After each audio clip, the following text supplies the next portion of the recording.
துஆவை ஒரு மூளைக்குள்ளே வச்சுட்டோம், அவ்வளோதான்.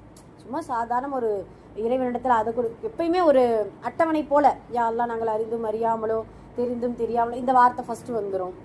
அப்புறம் பார்த்தீங்கன்னா என்னுடைய பாவங்களை மன்னித்து விடு, பெற்றோருடைய பாவங்களை, இப்படியே நம்ம ஒரு டைம் டேபிள் மாதிரி நம்ம இறைவனிடத்தில் பேசிகிட்டு இருக்கிறோம்.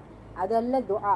துஆ என்பது அல்லாஹுடைய தூதர் மழை பெஞ்சாலும் துஆ செய்வாங்க, இடி இடிச்சாலும் துஆ, பயணத்துக்கு போனாலும் துஆ, நோயாளியை சந்திக்க போனாலும் துஆ, பாத்ரூம் போனாலும் துஆ, வெளியில வந்தாலும் துஆ, சாப்பிடும் பொழுதும் துஆ, தூங்கும் பொழுதும் துஆ, ஆடை அணியும் பொழுதும் துஆ.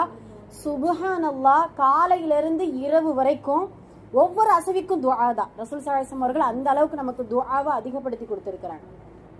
அது ஃபுல்லாமே நமக்கு அன்றாட துஆக்கள் அப்படின்னு சொல்லிட்டு, நம்ம மஸ்னூன் துஆக்கள் இருக்கட்டும், மற்ற கிதாபுகள், எத்தனையோ கிதாபுகள் துஆவுக்குன்ட்டு தனி பிரத்யேகமான நிறைய கிதாபுகள் நமக்கு கொடுக்கப்பட்டிருக்கு, எழுதப்பட்டிருக்கு. ஆனால் அந்த துஆவை நம்ம ஓதுறது தான் கிடையாது. அதனால இன்ஷா அல்லாஹ் முதல்ல நல்ல